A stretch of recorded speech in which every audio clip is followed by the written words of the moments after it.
Soltou, para aqui, tem medo! É gol! Salve, salve pessoal! Deixe seu like neste vídeo, não custa nada, é só você deixar o like, o joinha aqui embaixo. Inscreva-se aqui no canal, porque a gente vai falar sobre exatamente o que você leu na thumb, na capa deste vídeo. VAR canalha prejudicou o Flamengo no jogo deste sábado contra o Red Bull Bragantino, em que a equipe carioca arrancou um empate, né, dentro das circunstâncias. Acho que foi até um resultado aceitável, né? O Flamengo parou de dar aqueles vexames que vinha dando, né?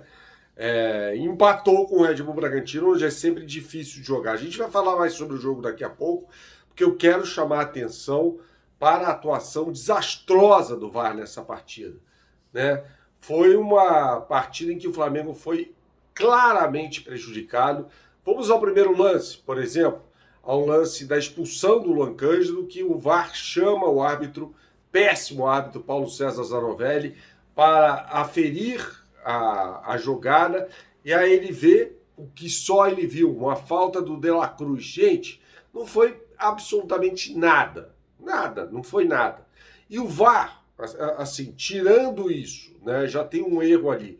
O De La Cruz está de frente, correndo, e não foi nada. Não foi absolutamente nada. E aí, o VAR não existe para esse tipo de jogada. O VAR tinha que ser chamado para aferir e avaliar a expulsão do jogador que recebeu o cartão vermelho diretamente, o Luan Cândido, que é um jogador violento, que deu uma cotovelada no Campeonato Paulista, no Patati do Santos, por exemplo. Então foi um VAR que prejudicou o Flamengo nessa partida. A gente vai falar mais daqui a pouco sobre o pênalti do Luiz Araújo também, que o VAR escolheu o que chamar, né? Naquele lance não chamou, foi pênalti, tá?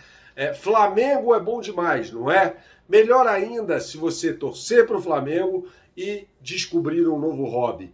Você pode aprender a tocar guitarra, meu amigo, com o professor Átila Reis, que é um músico profissional, ou seja, ele é formado em música e é a pessoa mais gabaritada para lhe ensinar a tocar guitarra. Entre no site dele, cujo link está aqui na descrição deste vídeo, e agende uma aula experimental gratuita de qualquer lugar do mundo. Você só precisa ter um celular ou um tablet ou um notebook, ou seja, se você está assistindo a este vídeo, você está habilitado a ter uma aula gratuita experimental com o músico Átila Reis, que vai lhe ensinar a tocar guitarra. Entre no site dele e agende sua aula aqui. O site dele está na descrição deste vídeo, tá? E aí você depois vai gostar pra caramba e vai marcar com ele valores e periodicidade do seu aprendizado, tá bom? Mas retomando aqui, o lance do Luiz Araújo foi pênalti. Ele foi puxado dentro da área, só que o VAR não chamou o árbitro. Deveria ter chamado o árbitro, né?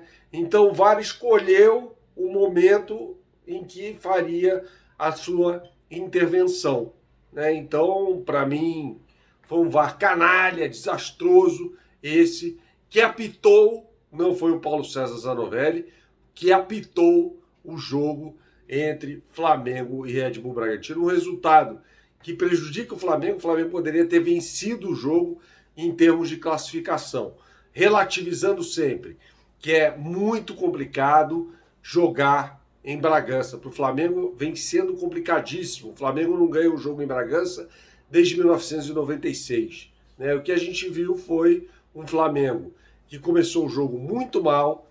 O Gerson, a gente imaginava até, eu tinha até feito um vídeo sobre isso, né? Eu imaginava assim, um Flamengo jogando num 4-4-2 com essa formação. Aí o companheiro Carlos Eduardo Mansur, do Globo, né, e do Sport TV também, fez a apuração e não, seria um 4-2-3-1. Eu fiquei com a pulga atrás da orelha. E de fato, o Flamengo começou jogando num 4-2-3-1, com De La Cruz avançado, Igor Jesus e Alan centralizados em frente aos zagueiros, Gerson pelo lado direito, Bruno Henrique pelo lado esquerdo e Pedro centralizado, tá? Não deu certo, muito por causa da pífia atuação do Igor Jesus, que estava muito mal na partida, acabou sendo substituído no primeiro tempo, aos 37 minutos do primeiro tempo, e chorou. Ou seja, o Tite foi mal na escalação ao colocar o garoto, né, que não vem mostrando não ter condições, pelo menos nos jogos grandes. No Campeonato Carioca ele fez boas partidas ali, mas em jogos grandes, a Vera mesmo, de Campeonato Brasileiro, ele não vem conseguindo render e tal. Então o Tite vacilou nessa. Ele já tinha jogado muito mal contra o Milionários da Colômbia em Bogotá. E mais uma vez o Tite insiste com o garoto e não deu certo. E aí ele faz a alteração, tira o Igor Jesus, coloca o Luiz Araújo e traz o Gerson para o meio de campo, né? Então o Flamengo jogou ali num 4-3-3 depois, com o Alan, Gerson e De La Cruz no meio de campo e o Luiz Araújo e o Bruno Henrique pelo lado esquerdo. Eu não gosto desse posicionamento do Bruno Henrique, eu não acho que o Luiz Araújo seja um bom jogador, mas o Luiz Araújo não desempenhou mal nessa partida, entrou bem, até tanto que ele sofre um pênalti que não foi marcado de forma bizonha, como já explicamos aqui anteriormente. Depois o Flamengo melhorou de vez quando entrou o Lohan, e aí sai o Alan, né? O Flamengo joga com 2 jogadores no meio de campo, e aí tem uma inversão importante aí de papéis. O Bruno Henrique passou a jogar vindo da esquerda, um pouquinho mais perto do Pedro, e o Lohan por vezes jogava pelo lado esquerdo, por vezes mais centralizado. Pode ser uma possibilidade, tá? A gente vê o Lohan jogando mais aberto pelo lado esquerdo e de repente o Bruno Henrique mais perto do Pedro, embora o Tite não vá abrir mão dos pontas. Me parece claro isso. Com essa formação de hoje, eu imaginava o Flamengo jogando honestamente num 4-4-2. E isso não aconteceu. Não aconteceu. Vale lembrar que depois do jogo o Bruno Spindler deu uma entrevista bastante enfática ao Premier, né, falando bastante sobre arbitragem, né, e acertou. Veja, existe um fanfarrão chamado John Textor que fala e promete provas contra a arbitragem no futebol brasileiro. O Bruno Spindler não pode ficar calado. Marcos Braz, que falou também após o jogo, acertou ao não ficar não ficar calado e se manifestar sobre esse absurdo que foi a arbitragem em Bragança Paulista. Saudações, até a próxima e tchau, tchau.